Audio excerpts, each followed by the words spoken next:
we get the recording going. Recording's going. All right, here we go. Ready? 5, 4, 3. What's up, everyone? I am Brent Gallagher, and today I'm sitting with Mr. James Mashney in his home garage, man cave, the best home gym setup. I think out of all these interviews go, James definitely has the best one because he's got a TV to boot in the background. James, how are we doing today? Doing well, doing well. So if y'all been tuning in through these talks as we've been going through them, I'm going through the entire team. And if you've listened to them from start to finish, James is the last person. So kudos to you for getting through the whole team here. But James is the last of the Avenu team that what we're wanting to do is just kind of peel back the layers right now and show you during this quarantine time that we too, as trainers, are actual real human beings. We have our own struggles.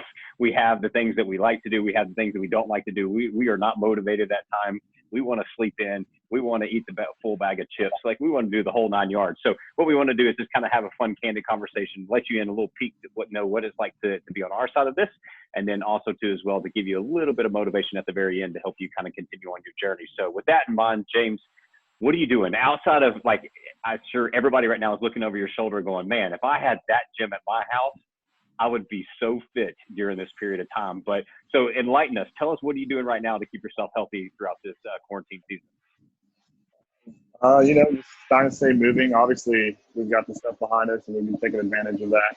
But being outside and trying to get as much vitamin D as we can. Ashley and I are doing going a lot of walks with Rosie, the dog, and a lot of bike rides. Sometimes we'll mix in some runs.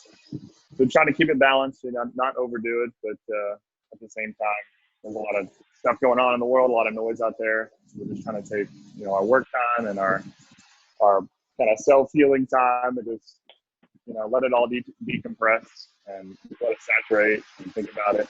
And most of all, we're just simplifying things, just enjoying those little things. We're cooking a lot more, and that's been fantastic. So, when stuff's pretty tough, you kind of just look inside and see how can I just dial this in and figure this out. Obviously, for myself personally, the hardest part for just not being around people was a difficult transition, especially that first week or so. Going from seeing so many people every day and interacting and having that body language to feed off of, and just something that I feel like I excel in. Just being stuck at the house and hey, you're not going anywhere, and it doesn't look like you're going to be going anywhere anytime soon. So how are you going to pivot this into some positive energy? So like anyone else, there was a little bit of a struggle in the transition there that first week or so. But once you kind of accept it, like, how are we going to adjust on the fly for the better? And just got a good routine. We're staying consistent with it and enjoying it for what it's worth. Yeah. So you talk about that transition. So you went from, having a very structured day, whether, it was getting up, coming into work. Obviously, we start pretty super early in the mornings. We get up super early. Yeah. Then you have your set times throughout your day. You had your kind of structure where you were working out at set times. And then all of a sudden we shut down and we threw everything, for a loop. And what you just kind of alluded to there was like, hey, the first week was kind of a little crazy, and then it kind of settled down and got into it. Like, what did you do to kind of like help kind of bring yourself back to, I think a little bit of balance in that schedule? It went from very structured to no structure to where you brought it back in and you're like, hey, here's some good structure for my day going forward. Sure. I think it ends and starts with communication. As far as from a work aspect, we've had to really come together and put our heads together.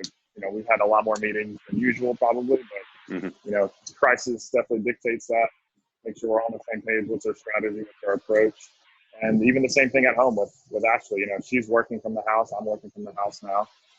We really have to, coexist with each other in a fashion that we're not even used to up to this point. Obviously, being newlyweds, it's all new, but this is just another challenge where if we're not communicating fluidly, then you could get into some issues pretty quick.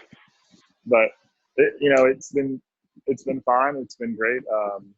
Taking that into our community as well. If we're not on the same page and we're overly communicating and reaching out more than we would, and whatever mediums works best, whether it's email calls or Zoom calls, this is new for everyone. So I think just carrying that over and everything, it really makes that transition a little bit more seamless, especially if this is going to be something that we have to get used to.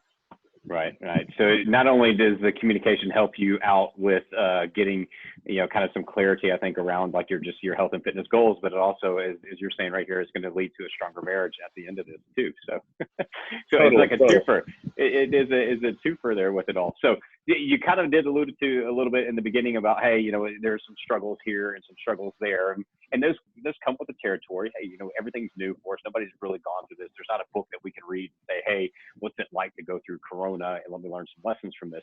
But let's just say everything's disrupted, and you got like a little bit of a weak spot in you. You got, for me, it's pizza. I immediately make a run for the pizza, and I order 2 pizzas, one for myself and one for the rest of the family. And that's my comfort in this, in this season. But for yourself, is there something that you turn to, that kind of helps provide a little bit of comfort, that maybe it's like a guilty pleasure that we may not necessarily know about? Oh man, that's a tough one.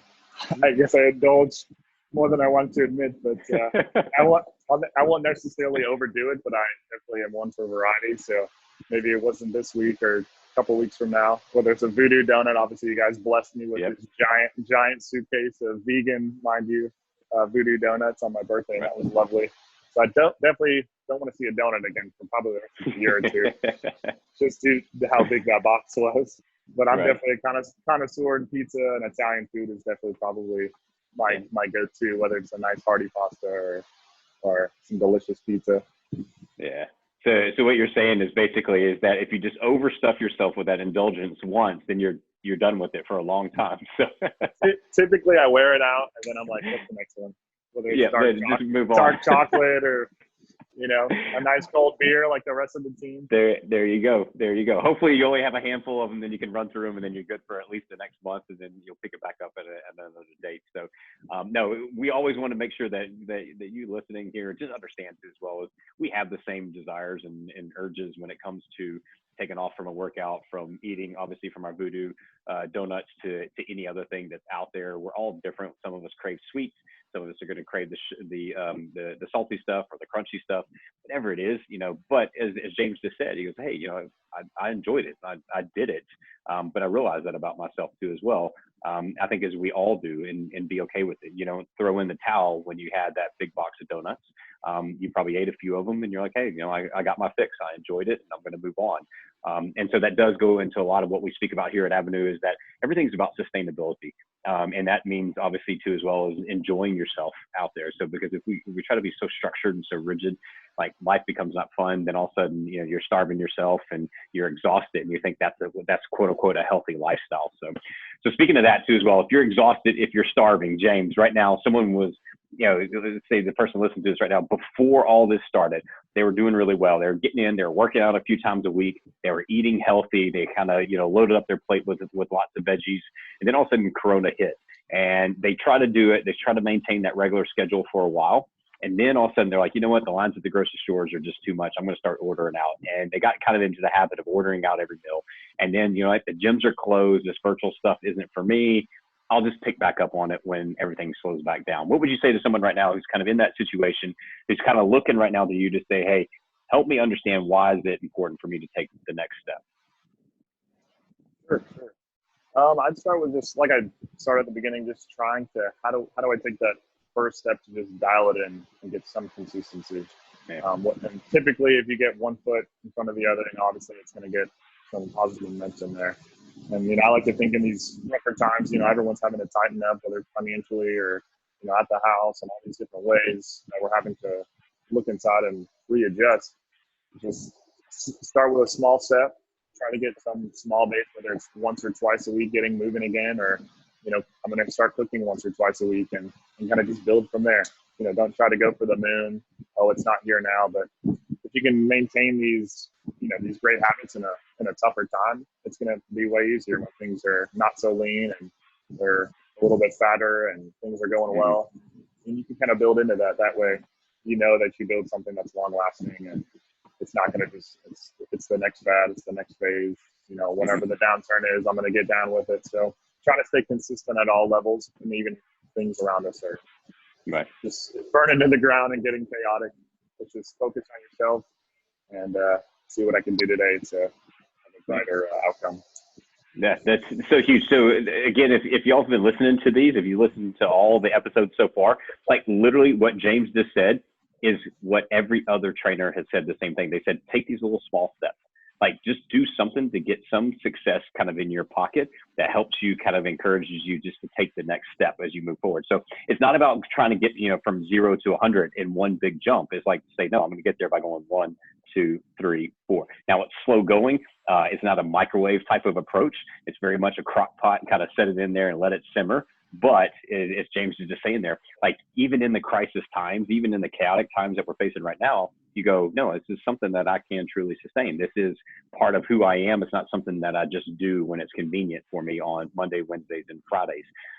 So with that in mind, I hope that you just kind of walk away from this conversation just encouraged to say, take one small step. And if that's simply walking out the door, walking to the end of the street and walking back, and that's your workout, boom, go for it. If that's to add one new vegetable to your plate today at lunch, go for it. If that vegetable has a bunch of Velveeta cheese, laced across the top of it, you know what? Sometimes you just got to do what you got to do to get it in there. So, hey, you got to give people a little bit of an edge. If you want to crunch up, some Cheetos and throw it on top of it, maybe we don't go that far. But let's just keep it simple for you. No, so build upon the small successes, and then one day eventually they add up to being the big success that you were looking for there. So, James, thank you so much for sharing a little bit of your garage workout. It's like MTV Cribs. Like if you could go back to MTV Cribs, like you've got the best setup. Like everybody wants to be able to go, man, I want what's in his garage. I mean, look at this. He's got it all. He's got the ropes, the balls, the TV. I mean, we want everyone to feel comfortable now. The best thing is, as I've been watching you, craving to be outside, over your shoulder, I'm getting nice pictures of beaches and the mountains and the snow-capped mountains and the desert mountains. So, but no, thank you so much, and thank you for all of you too as well for tuning in. If this has been your first episode, please do go back and listen to all the episodes, because you never know, throughout these conversations, we drop little nuggets that one day you might be able to hold us to accountable to and know what our guilty pleasure is, and you can ask about us and watch us squirm. So thank you again for tuning in. We'll see you next time. Thanks for having me. Boom. Just like